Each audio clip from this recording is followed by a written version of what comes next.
St. Philip, and I'm going to start off with a piece of scripture before I go into what I have to say. I will not be long either. So let me start off with John chapter 3, verse, uh, verse 19 says, there is no judgment awaiting those who trust in God. But those who do not trust him have already been judged, not believing in the only Son of God. Their judgment is based on this fact. The light from heaven came into the world, but they loved darkness more than light, for their actions were evil. They hate the light because they want to sin in darkness. They stay away from the light for fear that their sins will be exposed, they will be punished. But for those who do right, come to the light gladly, so everyone can see they are doing what God wants. John chapter 7, verse 7 says, the world can't hate you, but it hates me because I accuse it of sin and evil. You go on. I'm not ready to go to this festival because my time has not come as yet. And Jesus remained in Galilee. I will come back to those scriptures because what we see happening to DC and to the DCEU, which James Gunn and Peter Safran want to call the DCU, this is the second time they're attempting to do that, is a rerun of things we've seen before.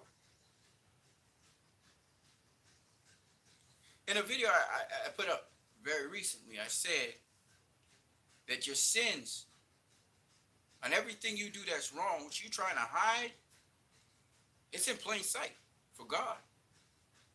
He's seeing you doing it as you're doing it. It's in plain sight. Might as well just do it in public.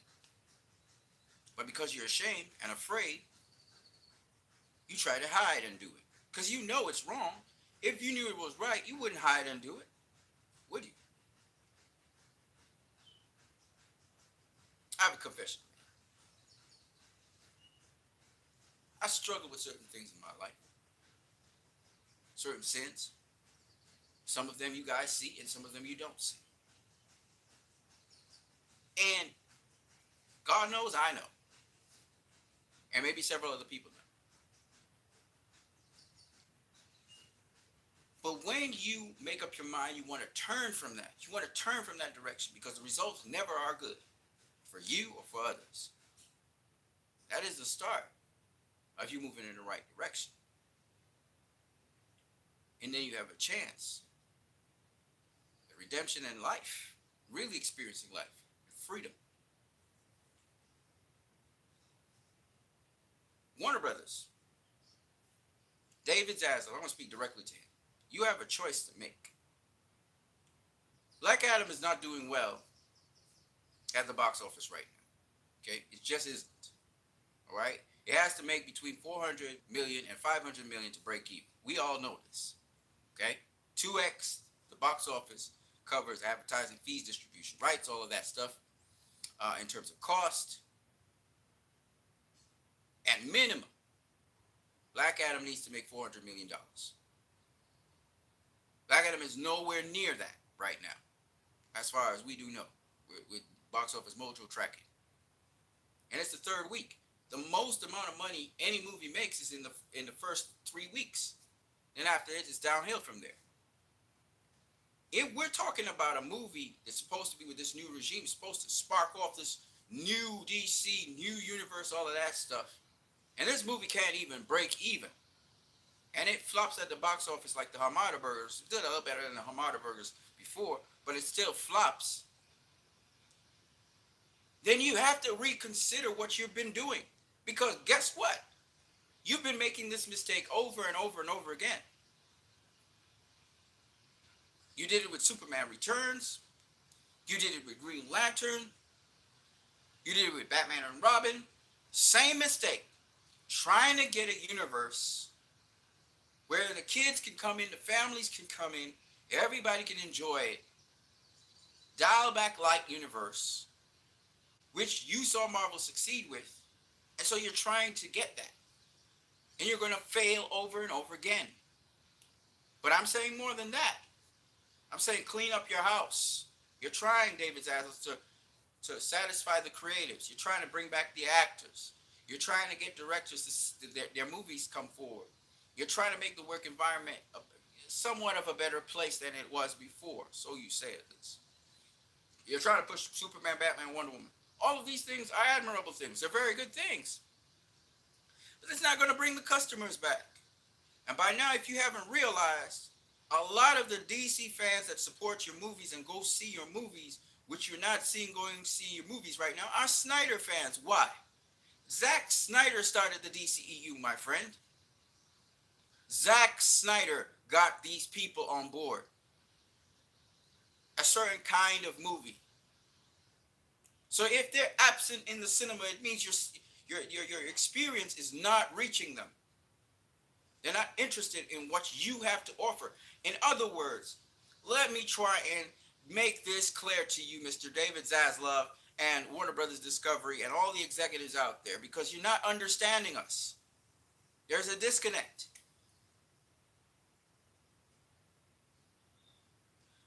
DC fans are not Marvel fans. There are certain DC fans that enjoy Marvel content, and they watch the CW, which you're shutting down. Why are you shutting down the CW? It's not viable. It's not profitable. The fan base right now you're attracting is not the majority of DC fans that go to the movies to see DC movies. The majority of DC fans that go to see DC movies are Snyder fans. Period.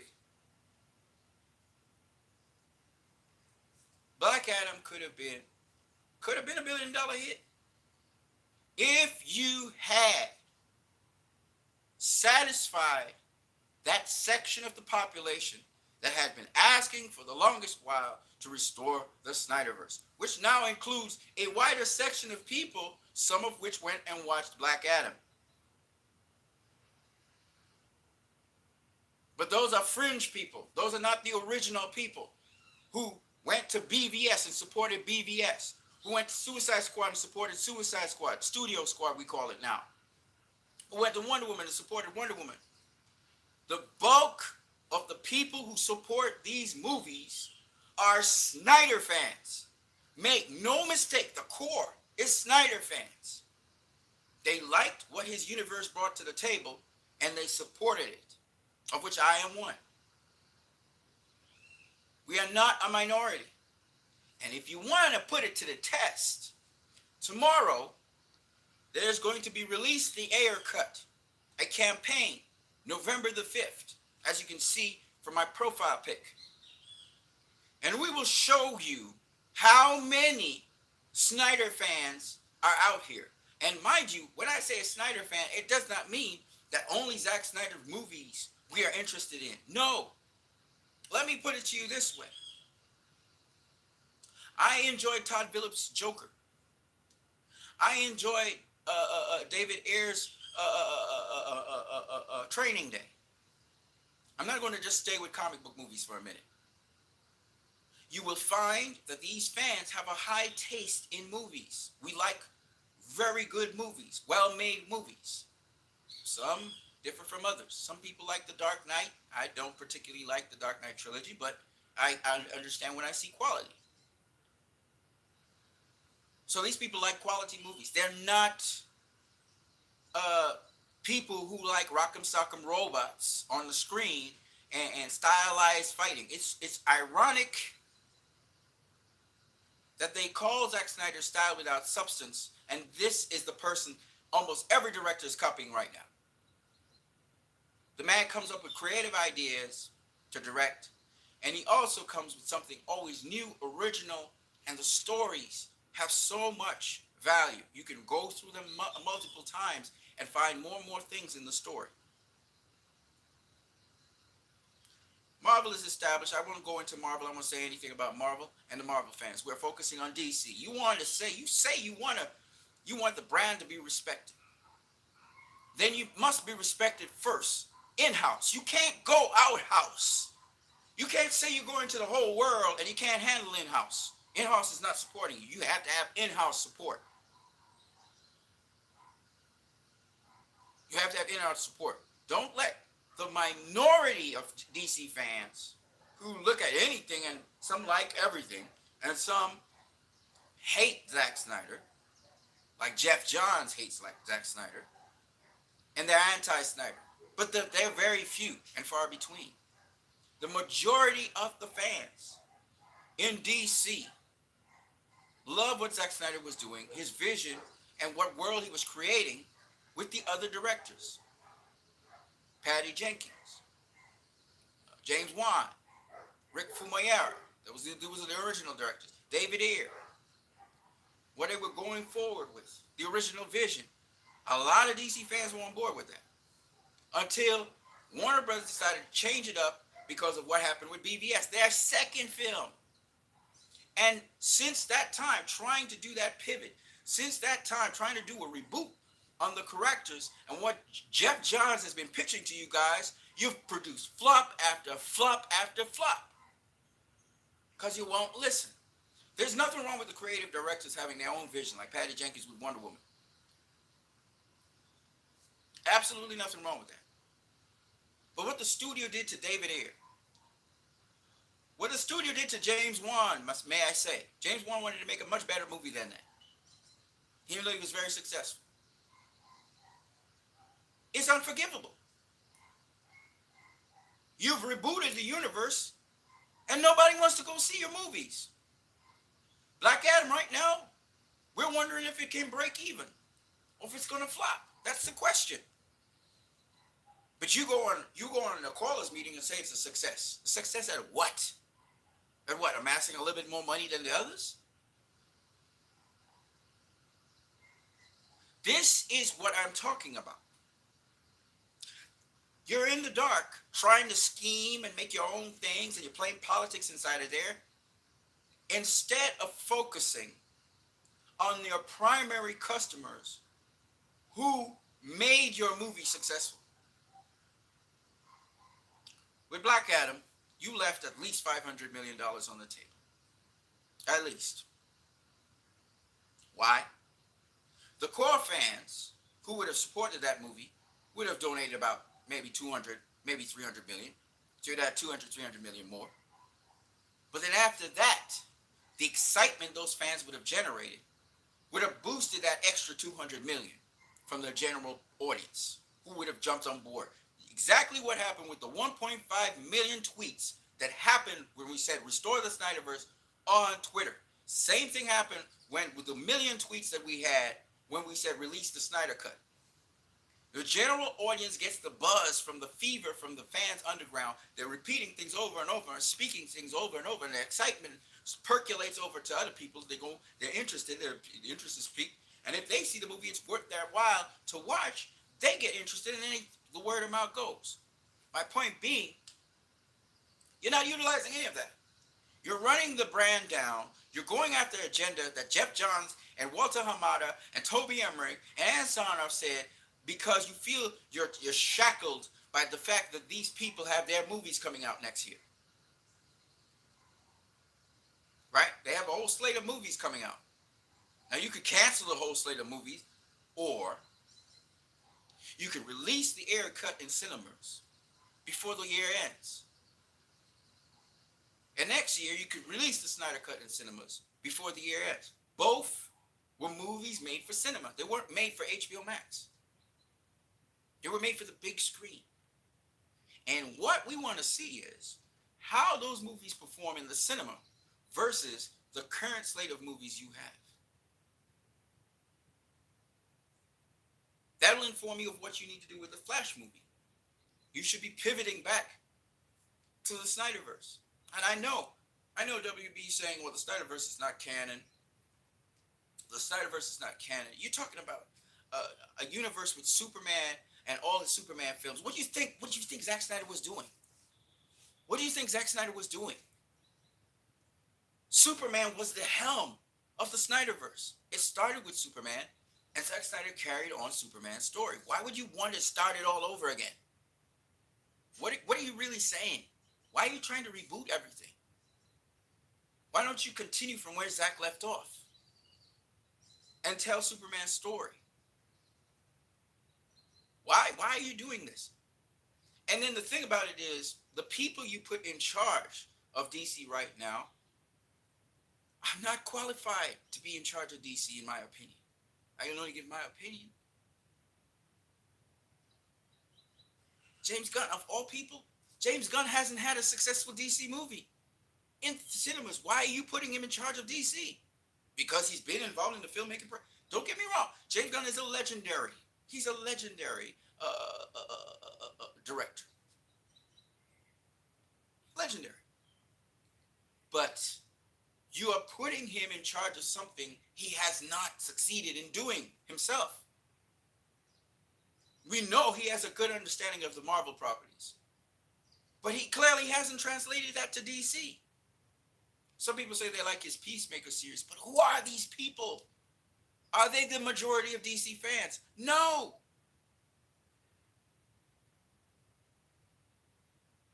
So you're doing yourself a great disservice by shooting your foot in the leg continuously. This is not throw things on the wall and see what sticks. This is not that game. And the way how David Zaslav spoke with confidence and everything, I was assuming that he knew what he was doing. He does not know what he's doing. Not to mention you mess up the dates. The last Superman movie wasn't 13 years ago. And the last Superman solo movie wasn't 13 years ago, my friend. 2013, yes. But that, if you even have an ounce of sense of what this universe brings to the table, was 9 years ago. The last Superman movie was last year. Zack Snyder's Justice League.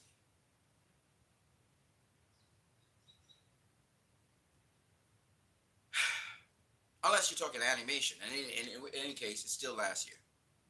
The last Superman movie was. So, what are you really saying? What are you bringing to the table? Nothing. So listen to the fans. Release the Ayer cut this year. Release it in cinemas. And release the Snyder cut next year in cinemas. We would prefer if you release it this year, but I have delayed gratification. I would be happy if you release it next year. I'll tell you why. Zack Snyder had certain scenes he wanted to put in the Snyder cut. Give him permission to put in the Green Lantern scenes. And let's see what his ending would look like. So the movie has a little something to look forward to other than just seeing it on a big IMAX screen or a big, cinema screen. And launch the movie out. See how much money it makes. If you really want to see what the power of these things are, then put them out in the cinema. Let's see. You can have first a limited run and see how much money accrues. Don't make it too limited. Don't try now and sabotage the movies. Let it have at least 3 weeks. Let's see what it opens with. Let's see what happens in the second week, and let's see what happens in the third week. Give it a 3-week run. See how much money it makes. Same thing with Zack Snyder Justice League next year. Give people something to look forward to. Because if you put these movies in the cinema, that's something the previous regime did not want to happen. You messed up and dropped the ball with Black Adam. Black Adam could have been $1 billion movie. It really could have. And all you had to do was let Henry Cavill show up in a black suit. Didn't care if it was Man of Steel. Didn't care if it was BVS. You didn't have to mix it up so perfectly. Just a black suit with a Hans Zimmer theme. I didn't care if you put John Williams' score in there. I didn't care. But make sure the Hans Zimmer's theme is somewhere in there. That's all you had to do. The other things may not have linked up. Aquaman made success because Aquaman began where Zack Snyder's Justice League ended. It didn't sync up perfectly. Wonder Woman didn't sync up perfectly with BVS. It doesn't have to sync up perfectly, but it does have to say, you have to make a statement with these things. That no, previous regime wanted to go with Justice League 2000. No, we have a different policy. We're going with Zack Snyder's Justice League. You want the Snyderverse to continue? If that's really what you wanted to do, you'd have done it. Because it's possible. We, as fans, I, as a fan, was able to do Black Suit Superman and Black Adam with my limited resources I had.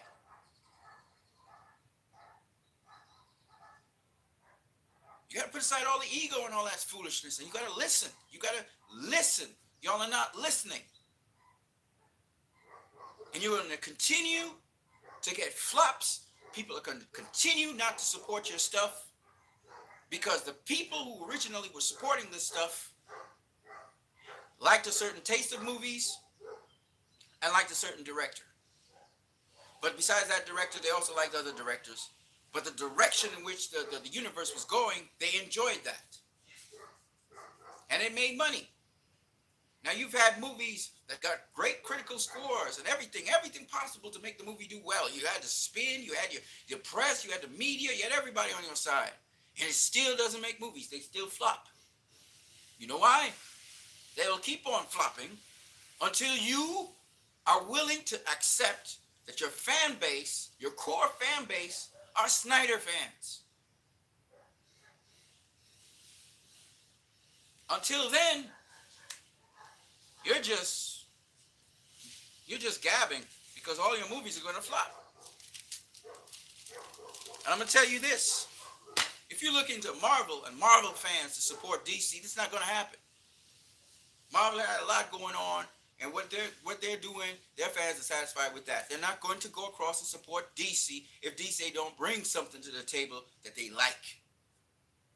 And it got to be good because the DC brand is down in the mud right now.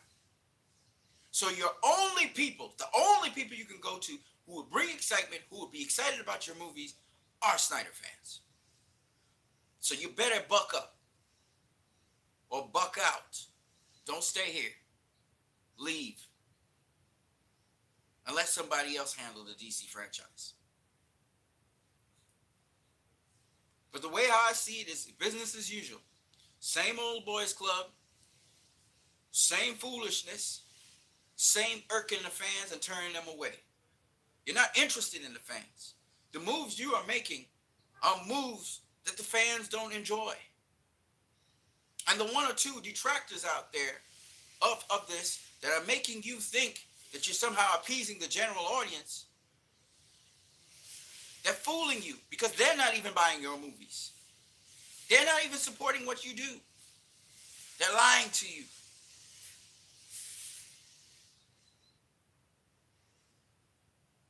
So, as an interested DC fan, I wasted enough time talking to you guys. I'm not going to talk about DC so much anymore. I have other movies and other things I can talk about. You know, the only thing I'm interested in is seeing the Air cut come out this year. I'm not excited for a single DC movie, not one of them. Not because I'm a fan of The Flash. I want to see The Flash movie as James Cameron said so correctly. And I have to agree with him. These characters have no development. They're like teenagers or they're like college students or something. You know? The content is not, it's substandard content. And I'm telling you, DC fans are much more grown ass than that. Sorry about the ass part of it. But we're much more grown. We want more substantial. We watch, the content we usually watch is not some kiddie flick or some Saved by the Bell stuff. You know, that's why most of us are not interested in Marvel fans and most of us are not interested in comic book movies, period. But Warner Brothers provided something, and let me say something else, because I need to say this. For some reason, you guys think it's about being dark and tough and hard. If you got no story, nobody cares. You could have the toughest, darkest, hardest movie ever. You could have it rated R. Okay? And we won't support it because you have to have a good story. Yes. You have to have a good story. There's got to be something for me to watch that I want to see what's coming next.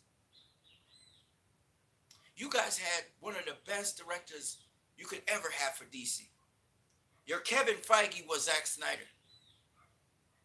Your Kevin Feige was Zack Snyder, the guy you turned away, who's gone to Netflix, and he's killing it there.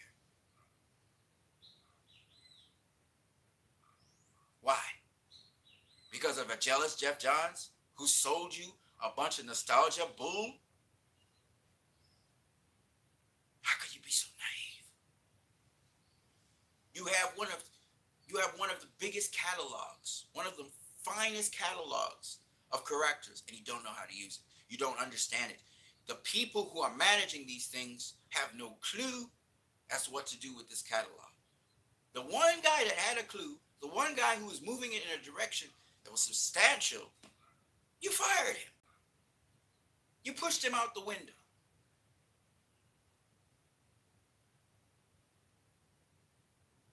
So this is why we as fans, we watch at this and we're like mystified at the stupidity of business people. You're supposed to be a business person. You're supposed to be smart, but you're not. You're an intelligent fool. Because you keep on making the same mistake over and over. You should have learned from Richard Donner. That whole story that happened with Richard Donner, what you guys did to him, you should have learned from that. But no, you didn't. And you keep on hiring more Marvel people to come across to DC as if Marvelizing DC will make a difference. It's not going to do anything. It's just going to be it's not going to succeed.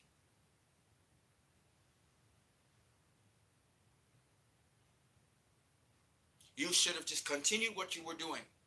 Whether the critics pan your movies or not, they would have sold. You'd have made money. You need to do you so people can get used to your brand and what your brand symbolizes and what DC, when we say DC movies, this is what we mean. The only guy, like I said before, you guys just continuously just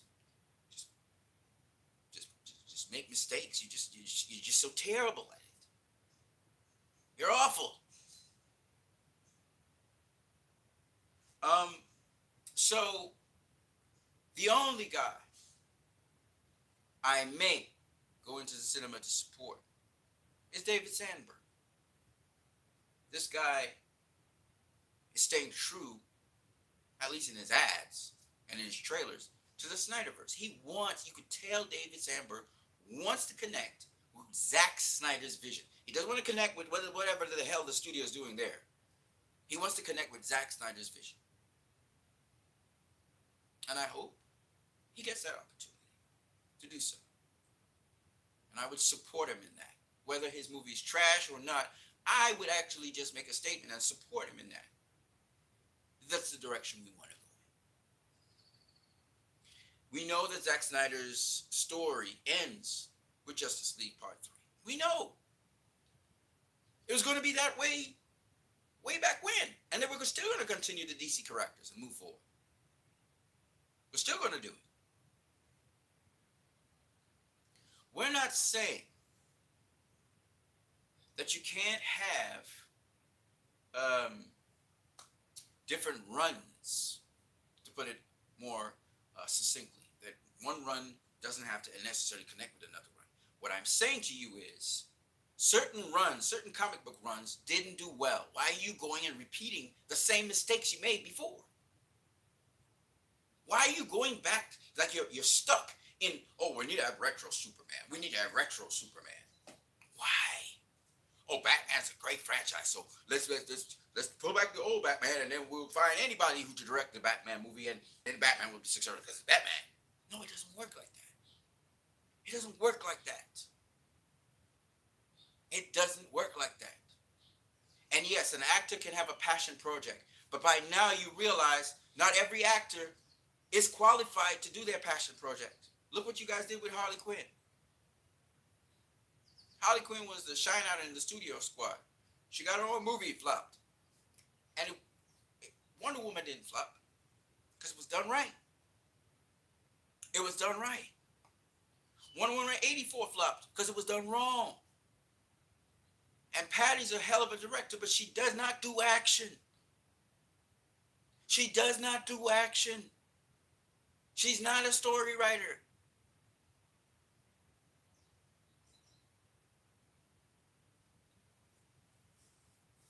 Of late, DC has been empty in their content.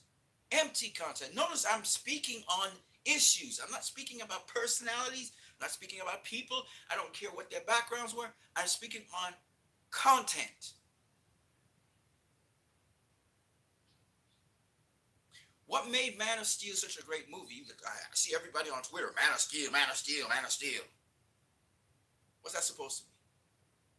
What made Man of Steel a great movie for me in my life as a Christian as I was walking was I could connect with, and I could understand being someone moving in a different way because your composition is different, spiritually, mentally, and otherwise.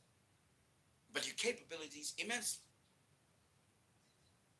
And it's a different life, it's a different way of thinking and so on. And it's nice to see more people now thinking that way.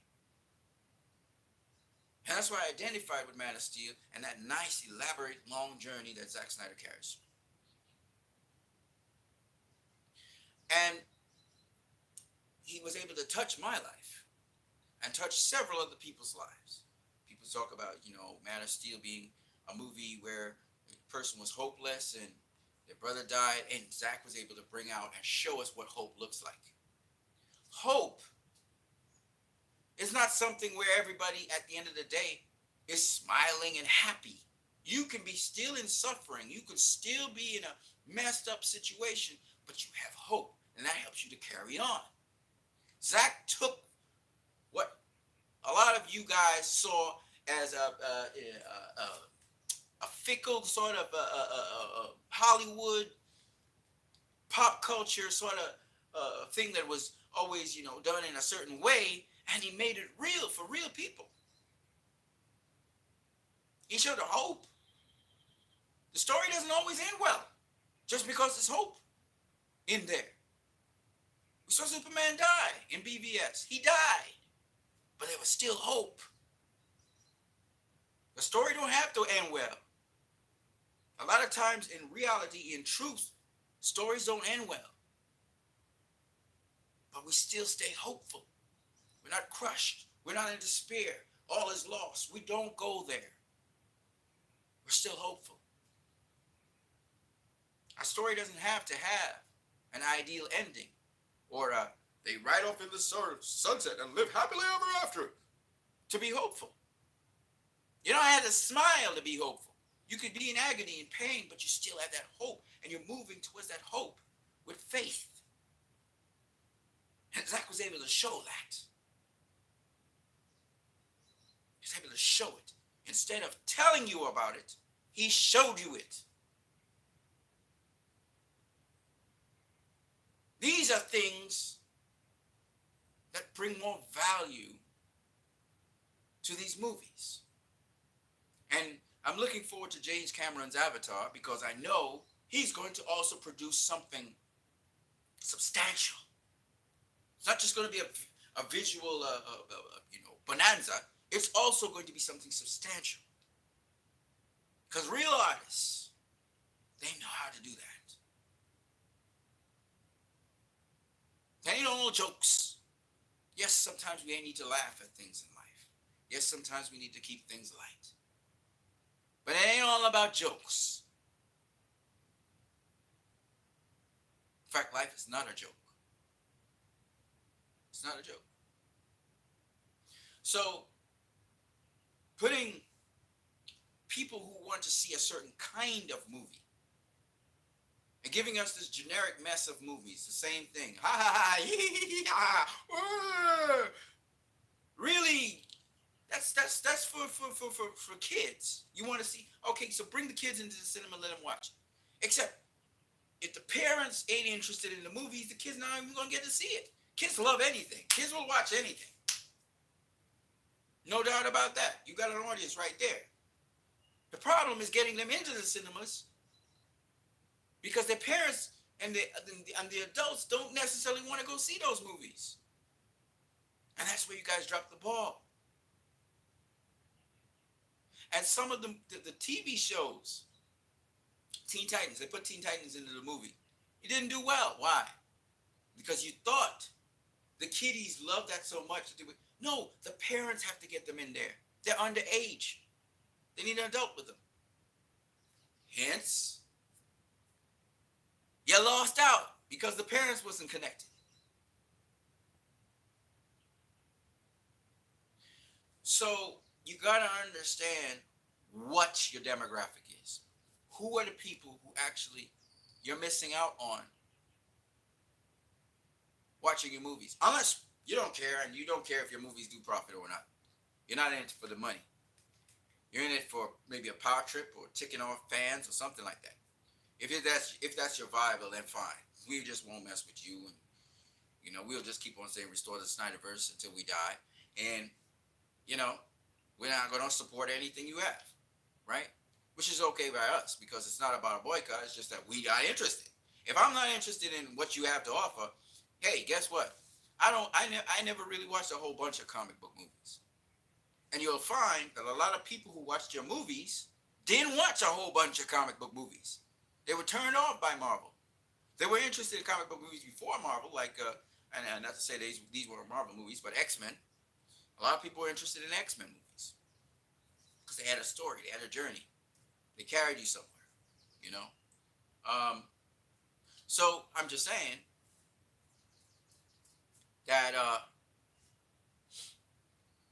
stories and the journeys that stories give you need to be worthwhile. At the end of the journey, you have to ask yourself, will you be asking yourself questions about the movie? Will you be reflecting on things that happen in your life and how this movie kind of addresses some of those things? If art is a reflection of reality, that will be something you'll ask yourself. If it's worth a movie, if it's a movie worth talking about. Right? And Zack Snyder, he always does that. He'll bring a movie and there's always something extra in it. Always. Always. But not just Zack Snyder.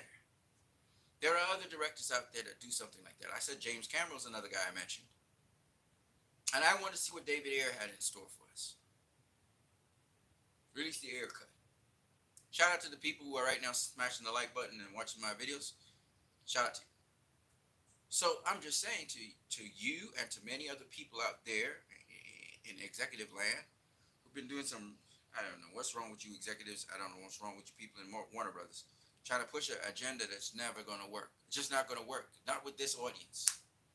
And you have no other audience. You're stuck with us. You have no other core-based audience. The audience you hear vocal on Twitter, that's us. That represents us. That's your fan base. Okay? So if you haven't realized that by now, you want to wage war with us, good luck, buddy. You're going to lose. You're going to lose every single time. You're going to have box office flops one after the other. You're going to lose.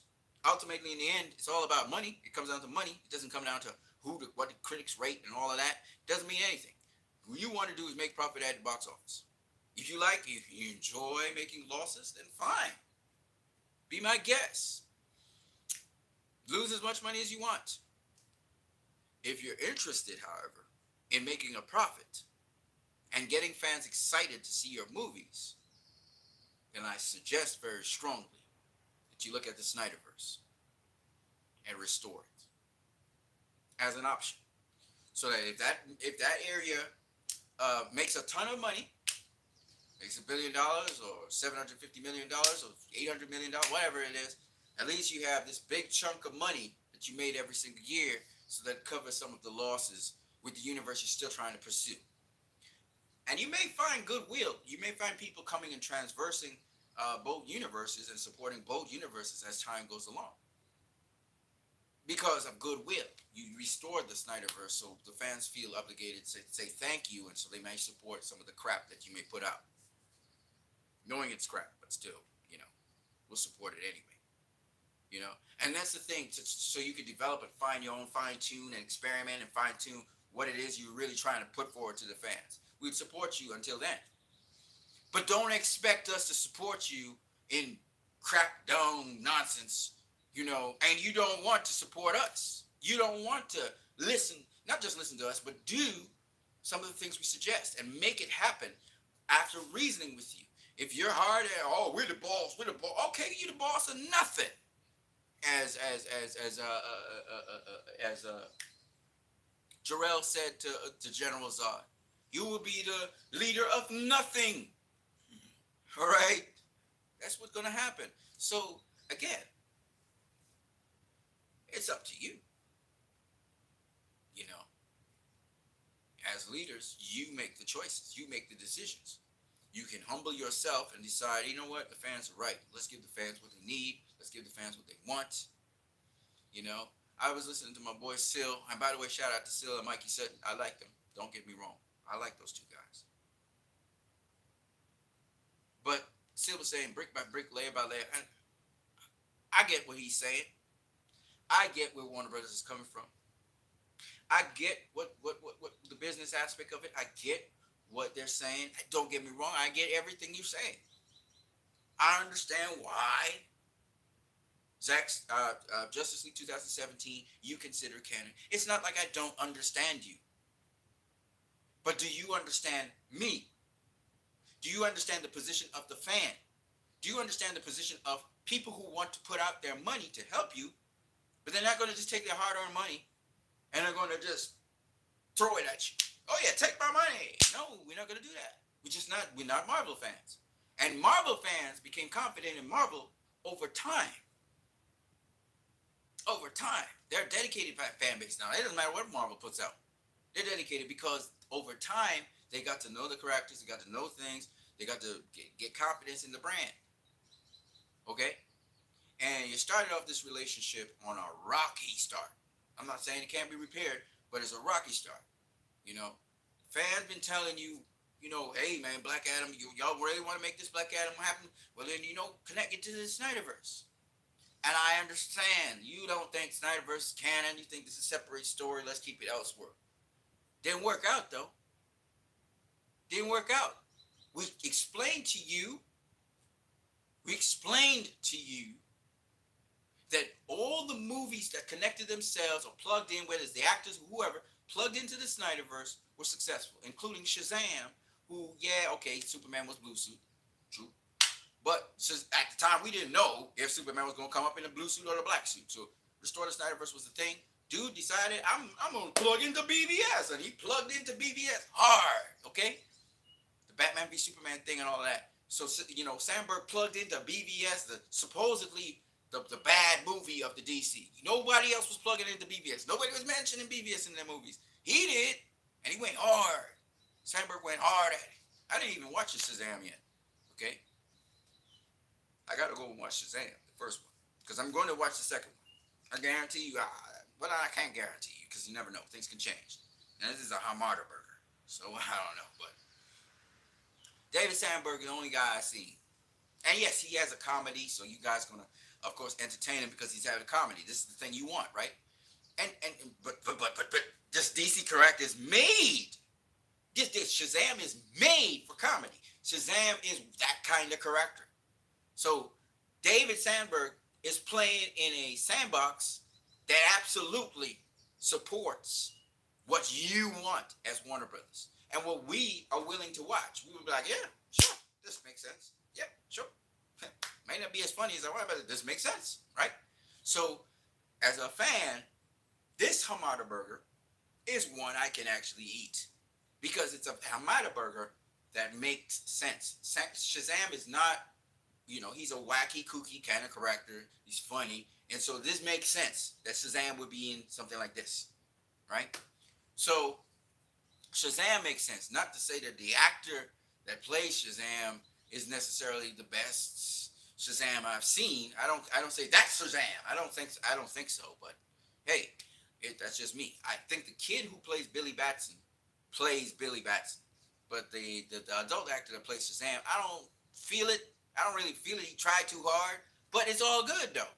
Because I don't care. I watched the movie for the story.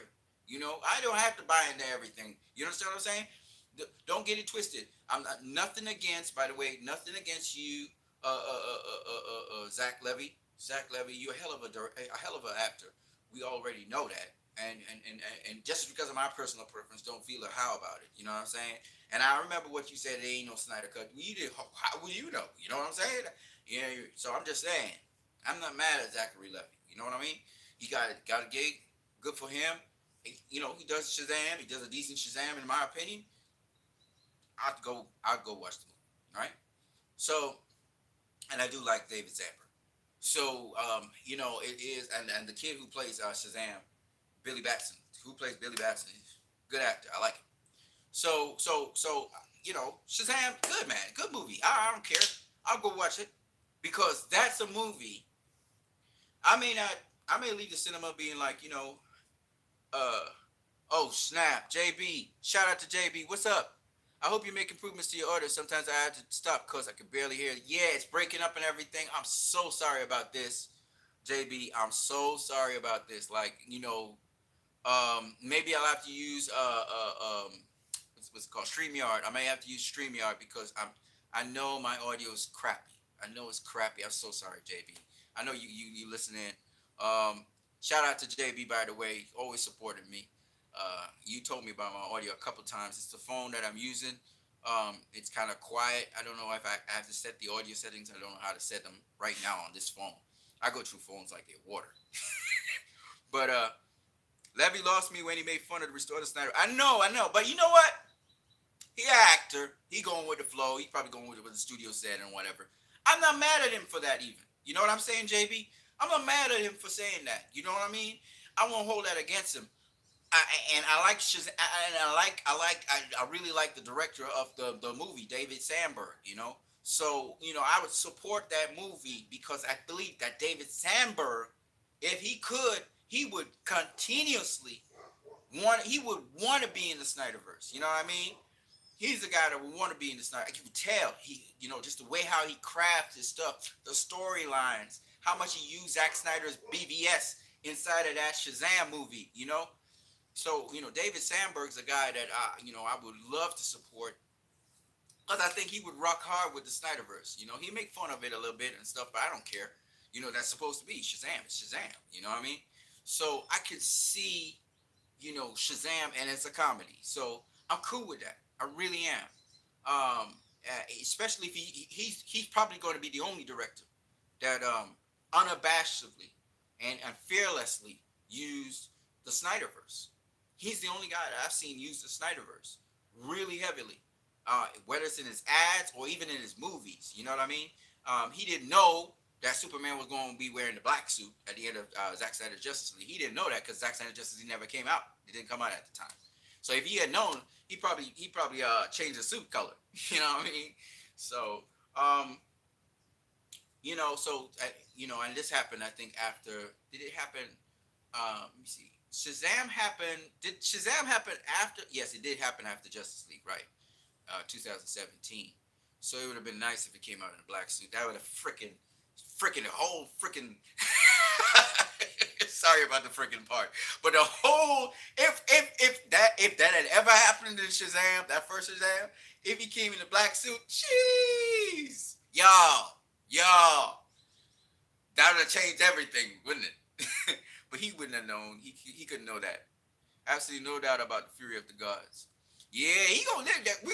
I would love to see them do like a shot of the Justice League and Fury of the Gods somehow, some way, or something. Just something to show which Justice League we talking about. You know what I'm saying? If it's Zack Snyder, Justice League's up in Shazam in some way, shape, or form.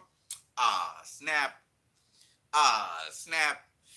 David Sandberg make a statement like that. Ooh, that would be great. That would be great. That that would really. That would rile up the whole entire fan base. We would go nuts. You know what I mean? But that's the beauty of the thing. If only David Zaslav could understand just what he's sitting on. Like he's sitting on dynamite. Like if he makes a mistake and releases the haircut in cinemas, the whole fandom is gonna go nuts, and not only the fandom, but like the excitement that will happen after that. And hopefully, the movie lives up to the hype, which I think it will. And that would be crazy. It would be. It kind of like when the Snyder Cut came out, people started to cry, and it's like people freaked out and stuff. But that stuff will happen. Like he doesn't understand. Like they don't understand how much it means to a fandom and how much it means to a fan base to see something that not just they were fighting for, but something that maybe with another studio that would never have happened or whatever, or maybe it would have happened anyway, maybe it happened sooner, but just to see that come to fruition is one of the best things ever. That'd be like a gift to David Ayer for starters to release the Ayer cut, and then on top of that, it would give such a shot of adrenaline into the entire DC brand. You know, I mean, that's why they need to release the Ayer cut, and don't just release it on HBO Max. It release it straight in the cinemas this year. You know, don't care. Listen, man, I love Marvel be doing their things. You know what I'm saying? Marvel be doing their thing. Don't get it wrong. Marvel be doing their thing. Black Panther's coming out. I probably not gonna watch it. I watched the first Black Panther though. The second one, I don't know if I watch it. But what I would say is, if they make the mistake and greenlight that Ayer cut anywhere in between November, December, right? I'm telling you right now, I don't know about Marvel fans, but I know DC fans gonna be hyped like nothing. And DC fans gonna come out in numbers just to see the Ayer cut, because that we talking about release the Ayer cut since 2016, folks. Release the Ayer cut really came on stream, I think 2018, right? We started doing that. But and it's 2022, so it's 4 years. But 2016, that's 6 years ago. This whole thing started to happen, right? It started to get the gears going, right? So, Warner Bros. Said it was biggest mistake was releasing the Snyder Cut. No, that was not your biggest mistake, because clearly right now, because guess what? Guess what? Snyder Cut was released in 2021, right? Your movie was flopping like it was just flopping. Your movies was just flopping, right? And then the Snyder Cut came in and gave a boost of adrenaline. Almost anything that Warner Brothers did was flopping. It wasn't just their comic book movies. Their content was flopping, right? And the Snyder Cut was the best thing they could have done, because it injected a bit of juice. Godzilla vs. Kong did pretty good, and it injected some juice into the thing. It didn't get the thing going. And for a minute, HBO Max was a hot thing. For a minute, But it so wanted to sabotage the Snyder Cut, with the Tom and Jerry stuff and all of that other stuff. Mikey Geek Justice is standing by his scoop that the Ayer cut will be released soon. Man, listen, they could say what they want. We have to make that happen. It's only up to us. So tomorrow is an epic day, and y'all can start from this afternoon. I'm doing a feature right now. I'm doing a stream on the Ayer cut, release the Ayer cut. Clearly, as you can see right now, we're gearing up for an epic event tomorrow. Tomorrow's gonna be epic and epic proportions. You know what I mean? It's gonna be a tremendous statement, and we can't just have it on Twitter. It's gotta be on Facebook, Twitter, YouTube, Twitch, Instagram. The whole social media must be aware of this. We gotta make it epic, and we gotta bombard Warner Brothers with anything they say. We just release the Ayer. We're going to go berserk tomorrow. Tomorrow is our fun day, where we get to celebrate release the Ayer cut, and it's gotta be epic. They gotta feel us all over social media and off of social media as well, if possible. So those of you can go down to the Burbank studios and dressed up in Joker and Harley Quinn and Deadshot and Deathstroke and all that stuff. Do it. Make it an epic day. Have planes flying overhead and stuff in New York. Do it. Like, make it an epic event. Make it an event. Make it a SnyderCon. You heard a Comic Con. We're gonna have a SnyderCon. We're going to have a David Ayer con. You're going to have Ayer con. That's what we're going to have. It needs to be epic. You know what I mean? They got to feel it because they don't understand. They really don't understand how many of us there are. There's a lot of us out there. You know what I mean? But yeah. And I'm glad Mikey Sutton holding to his guns. That helps with the hope. But we have to make it happen. Ain't no way. It's not just gonna organically happen because the studios say they lean towards it or whatever. That ain't gonna make it happen. We have to make it happen. And so tomorrow we're gonna physically show November the 5th what kind of David Ayers fans are, what kind of clout behind him, what kind of people want to see this haircut, what this whole movement was about. We got to show them resoundingly and very strongly what we mean because they need to understand we not playing around. We're not playing around. We want to see DC up there. We want to see DC do well. You know, and some of those decisions, I don't even understand some of those decisions they made. But hey, it is what it is. We're just fans. Once we're getting what we need, we ask for. That's all we ask for. And all we asking for this year, only this year, is the haircut. Release it this year. Release it this year.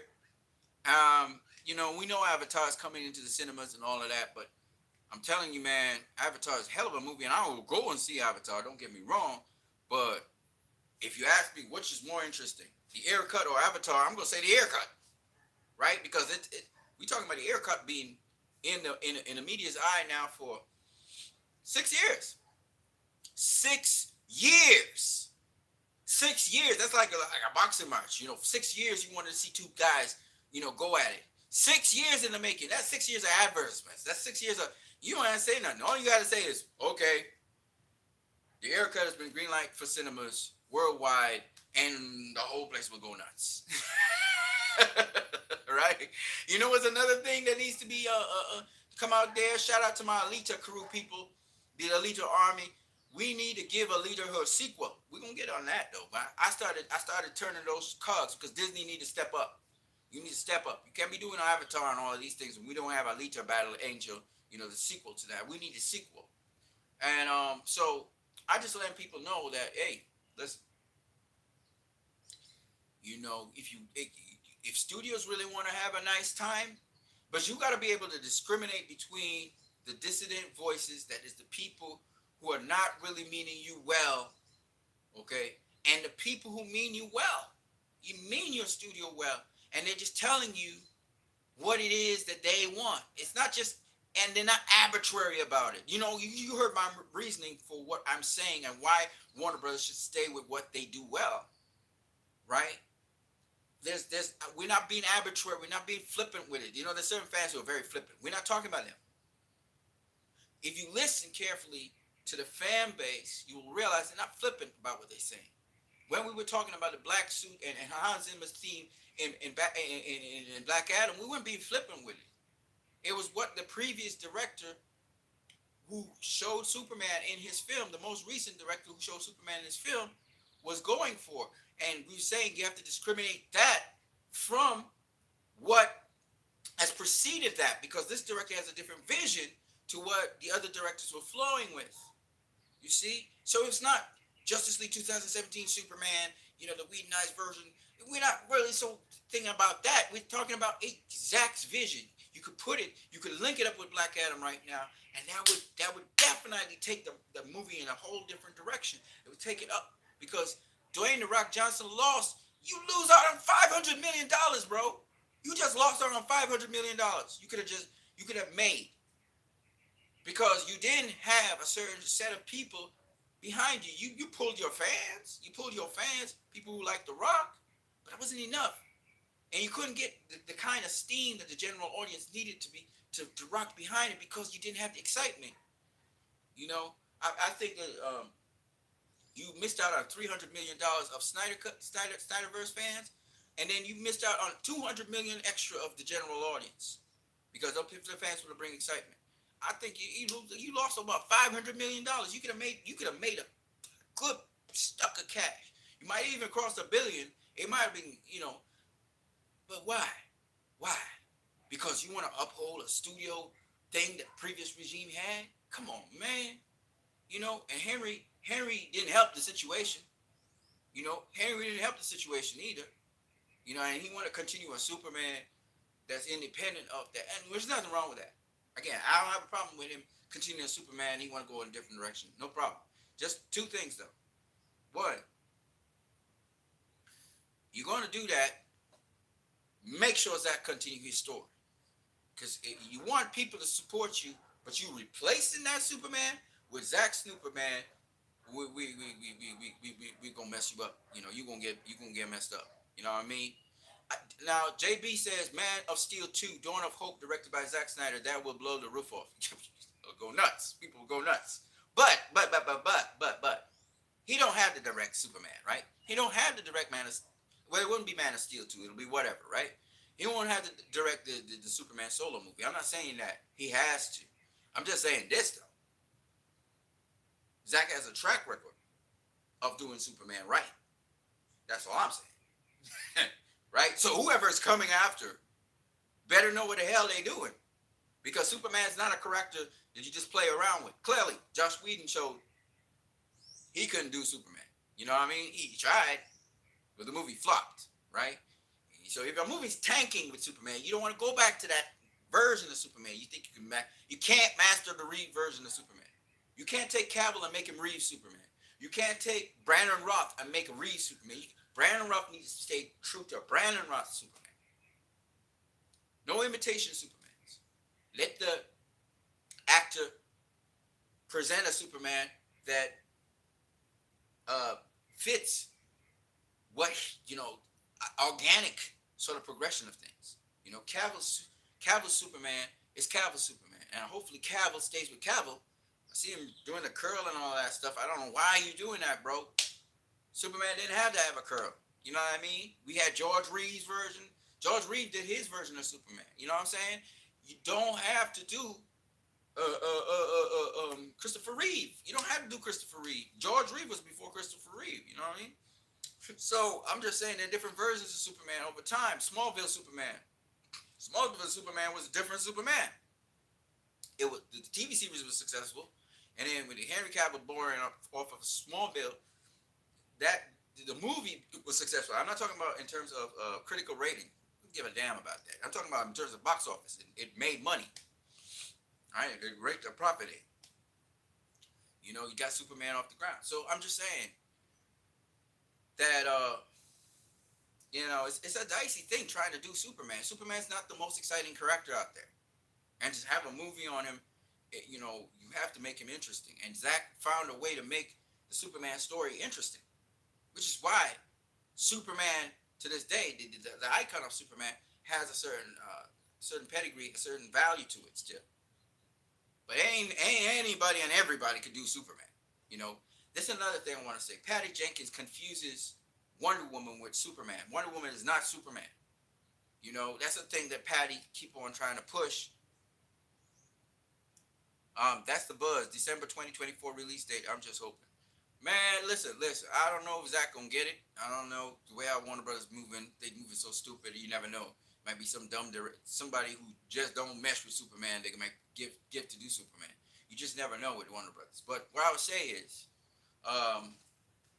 that Patty Jenkins, man, she mixing up Superman with Wonder Woman. You know, she was a big Superman fan, and she feels like Wonder Woman. She's not really about combat and war.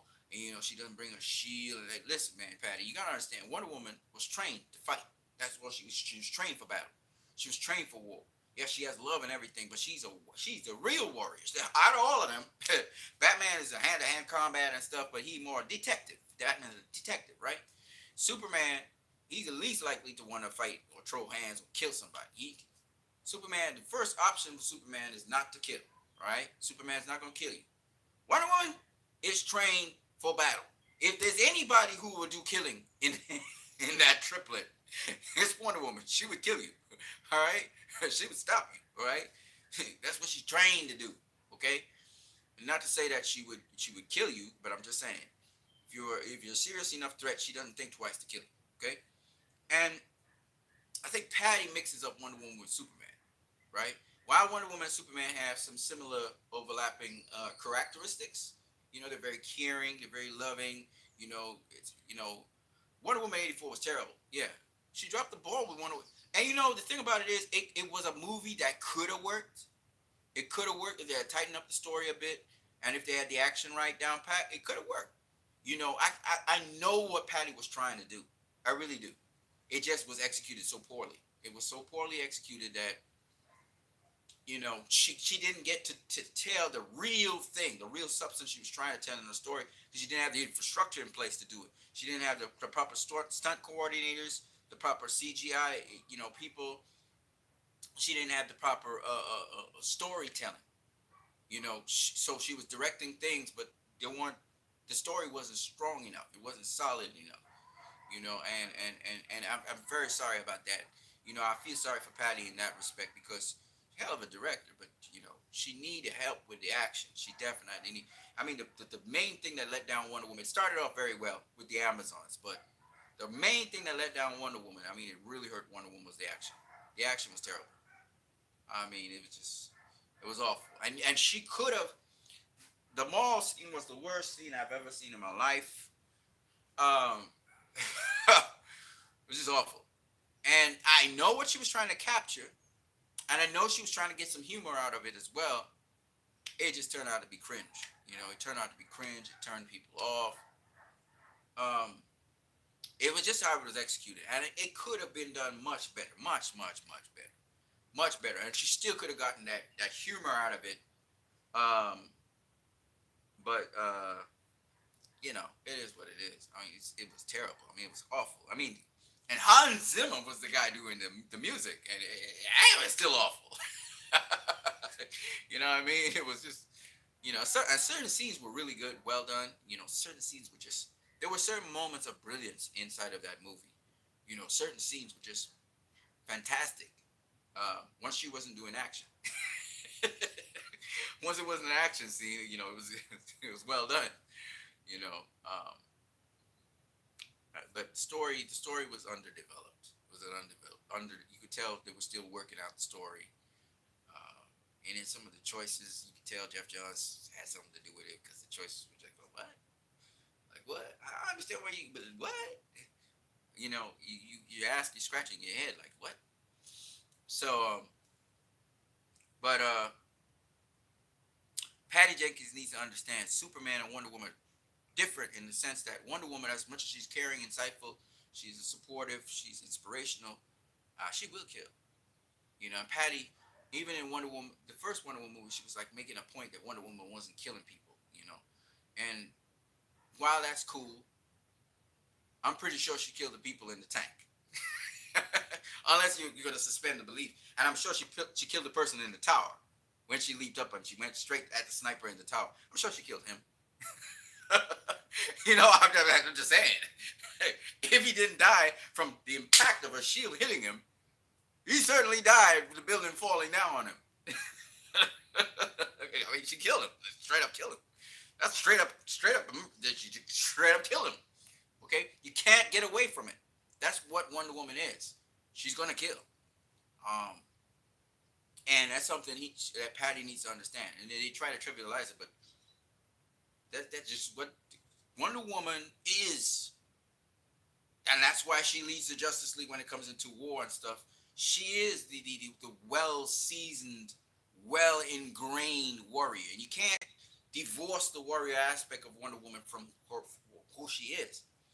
Patty went woke and exposed that the first film wasn't purely her creation. I think Zach was still overseeing her since she was a producer. But yeah, so it was Zach's story they took, and they kind of they used a little mermaid formula on Zach's story. But Zach's story was a little bit more graphic, more rated R.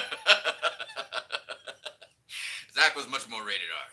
Wonder Woman was cutting off heads. Wonder Woman cuts off heads. She beheads people. How many times have we seen this in the comics? She's beheaded so many people. She's beheaded Ares. She beheaded... I mean, that's what Wonder Woman does. She cuts off heads. Again, you may not like that. Medusa. Yeah. And this is the thing. You see, people want to sort of for the kiddies, they're trying to sanitize Wonder Woman and stuff, but this is what Wonder Woman does. Like I'm talking the old comics. You go into old comics. That's what she came from, that background.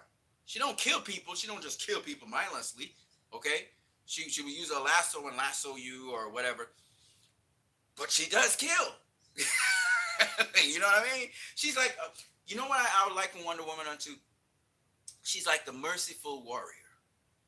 That's what she is. She's a merciful warrior.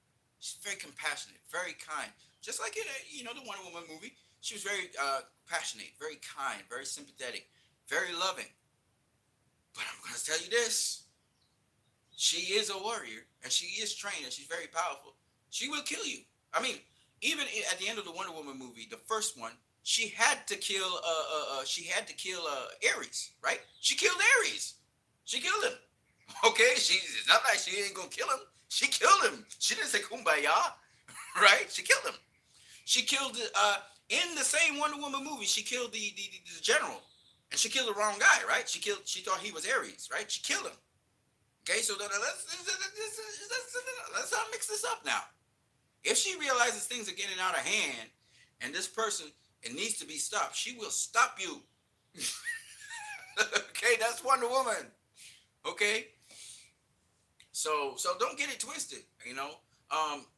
Like you said, she killed Mira, but that Wonder Woman was more of a that Wonder Woman was more of an Elseworld Wonder Woman in the sense that this was an Elseworld. This was Flash Paradox, right?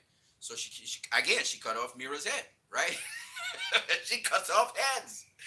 I don't know what it is with her and cutting off heads, but that's what she does. Been doing it forever. In so many comic book runs, I've seen it.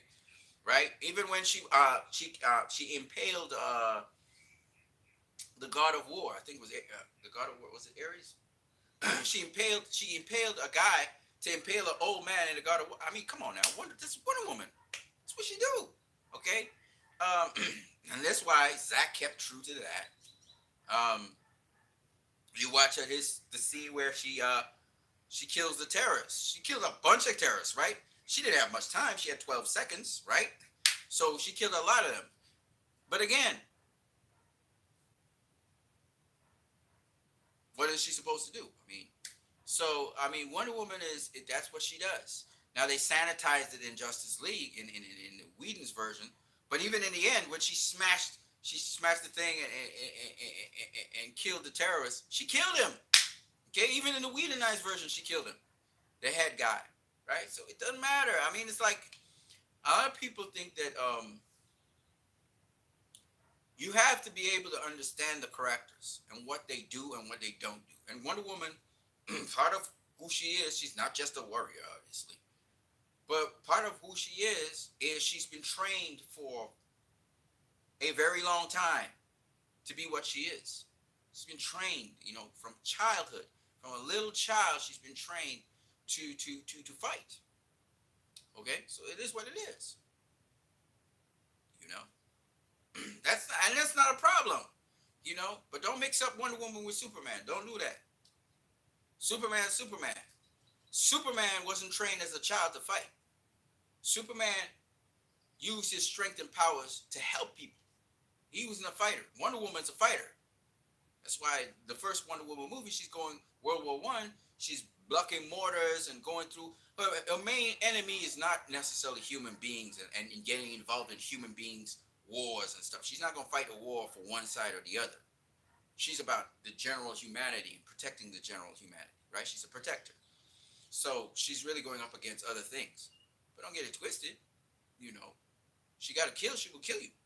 And that's just the way how that goes.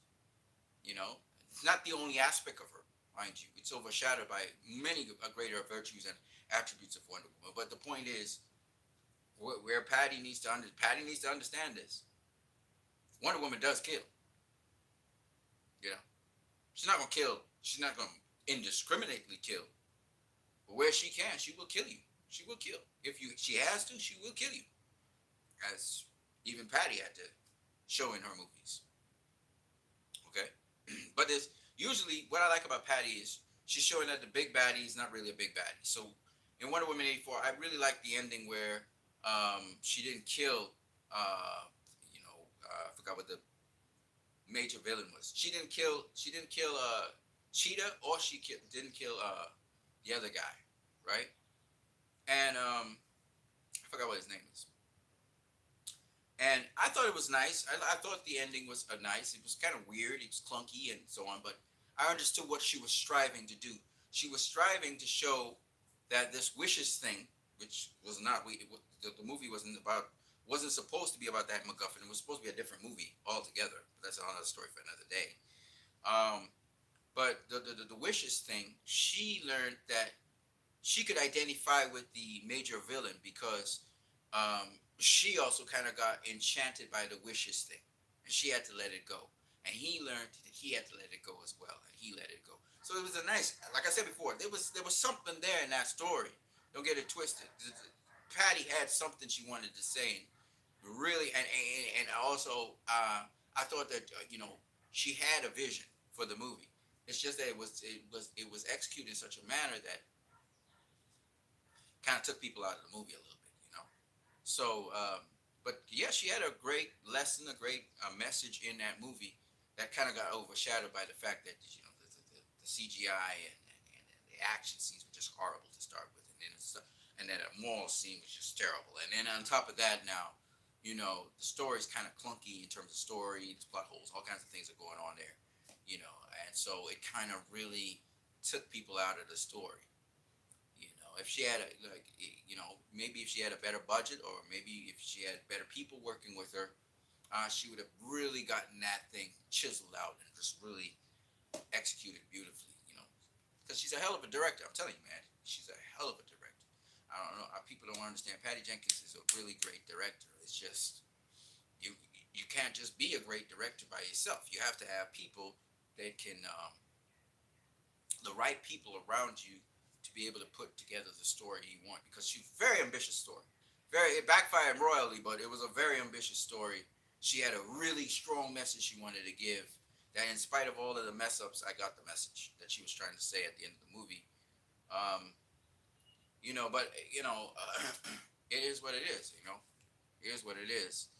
Um, and Hans Zimmer did a great job with the score, by the way, and what was trying to be portrayed. Because everybody with that wish stone, um, everybody was trying to capture something, that you have those moments in your life where you wish X, Y, and Z could have happened. But then if you get what you wish, you realize that's not what you really wanted. It's kind of, that's the story. That sometimes we don't realize that you're sufficient enough, and that the relationship between, like for instance, with the father and the son didn't need the father to do X, Y, and Z. He just wanted his father to be there. With Cheetah, she was aspiring to be like Wonder Woman. She wanted to have the attributes of her, but really that wasn't what she wanted. She really wanted confidence. She wanted to poise to carry herself around. And with Wonder Woman, she wanted Steve back, and she got, and then she realized that's not what I really want. you know. So ultimately, in the end, it was about growth. It was a good story. Don't get me wrong. The story was good. It just wasn't flushed out properly. So, like I said before, and I haven't seen that movie. I just remember the story. I remember stories. I remember the message behind the story. So she had a message. It wasn't Black Adam. Let's put it that way. A mindless thing. It wasn't Justice League, which was just empty stuff. She actually had something she wanted to say in her movie, and she had value. It just got lost in the poor execution, which is sad. You know, but the kids might get it. I hope. Yeah. So ultimately, the DCEU, is, I call it the DCEU. I continue to call it DCU. I'm sorry, I'm not calling it no DCU. This ain't no MCU. You know what I mean? We're not doing the Marvel thing. We're not doing the Marvel thing. I want the people to understand. This is DC. This is not Marvel. Stop it. Stop it, Warner Brothers. This is DC. We're DC. We're not Marvel. We don't want to be like Marvel. Why do you not understand that? Why can't you get in your thick skull that we don't want to be like Marvel? Why you keep on breathing Marvel down our throats? We don't want Marvel. JB says Jenkins changed the writers and the production team. I think that was a mistake. I absolutely agree with you. The movie was weak. Can't rewatch it again. I'm never gonna watch it again. I'm sorry. I'm not watching it. you know. She had Jeff Johns before. In the first Wonder Woman movie, but he wasn't primarily responsible for the story, right? They did make some changes to it, but he wasn't primarily responsible for the story. Siding with Jeff Johns the second time was just not a good idea. And he even said that some of her ideas that she had, he couldn't support, which once again is probably the reason why it ended up being poorly executed, not because of her ideas, but because he couldn't support it. You get what I'm saying? Because if a director has a certain vision for something, you should be able to crystallize that vision. You shouldn't be locking horns with them. Your job is to write it out, crystallize it, and make it a reality. And he couldn't even do that. So that is where things went awry, I think, for Patty. And Patty needs to get the right people around her. The right people around her. She probably had a great story. It just wasn't. It didn't get crystallized the way how it should have been. You know, which is and there's a lot of compromise that happens in movie making. So the fact that she even got the movie made was a Herculean effort on her part, because I'm sure she was fighting tooth and nail to get certain things in the movie, and this time she lost the battle with the studio. So, because the studio want to cut this and cut that, they probably cut out some of the best parts of the movie. You know what I mean? The director don't say nothing about it, but I wouldn't be surprised. That's why her movie ended up being trash. Anyways, man, that's all I got for you guys right now. Christ I am disciple getting out of here. I hope you guys have a blessed day. I'm gonna post up a couple of shorts again. I've been doing a lot of shorts. If you want to support the channel, my PayPal I'll put in the comment section below. I won't put it in the description. I'll put it in the comment section below if you want to support by PayPal. And I'm gonna catch you guys later, man. Just wanted to talk about this because it's very disturbing. The last investors meeting, Zaslav been saying certain things that just, I mean, I don't know where he's at, man. I don't think he's in touch with his customers, man, with his consumers, And again, I'm gonna say this other thing, he has his customers in terms of people from Discovery, which are mostly, I guess, women. Which is not a bad thing, but I'm just saying those people are not necessarily interested in DC. You know what I mean? They're not interested. Shout out to JP. Yeah, bye. Thank you so very much for having a discussion with me. Hopefully you can pop on one of my streams sometime when I'm streaming, like on what you call that thing, StreamYard. On StreamYard, you pop up on a stream so we can talk face to face. I love to see you face to face if that's possible. I'm gonna catch you guys later though. David Zaslav I don't know what to say about this guy. They got their plans though, but I just hope they can make everybody happy in DC. That's all I'm saying. You know what I mean? That's a tough ask though. But you need to at least make the majority of fans. If you want to be fiscally viable, you gotta make at least the core fans, the people who support your stuff left, right, and center, who haven't been supporting your stuff for a while. You gotta activate them back. And the only way I can think of that happening and everybody being happy and everybody eating right, release the air cut. Let's start with that. Release the air cut. You release the air cut, you're going to see fans now wanting to support at least your upcoming movies. You got Blue Beetle coming up and The Flash, I believe. Those are the other two movies. And if you put the Snyder Cut into theaters next year, around February, I think it is, you put it in theaters. Again, you build some more confidence, some more goodwill. Fans might go watch your Flash movie at least once. Might at least watch it once. If it's a pile of crap, they probably won't go back. But I'm just saying, because so much studio involvement in the Flash movie, so many reshoots in the Flash movie. I don't know if that thing's gonna even survive. That thing started off bad to start with. Blue Beetle might survive. Blue Beetle might be the only one that survived. And maybe Shazam. You know what I mean? Aquaman, The Lost Kingdom, I don't know. Ninjas, I don't know. I love Jason Momoa, he's a nice dude and everything, but I don't know what trajectory he's talking about. It's going to be fun. It's going to be more laughs. And I'm like, laughs, fun, don't sound good. But, you never know. Goodwill, and maybe Snyder Cut comes out. Maybe Zack Snyder's green light for Justice League 2. If he's green light for Justice League 2, you might find more fans receptive to wanting to see what else Warner Brothers has to bring to the table because we know, okay, Justice League 2 is coming down the road. Zack Snyder's going to be directing it, you know. So it's that kind of thing. If you want to build up some kind of goodwill with the fans, you got to start somewhere. You know what I mean? You got to start somewhere, man. Somewhere. Oh my God. I'm gonna catch you guys later. Peace.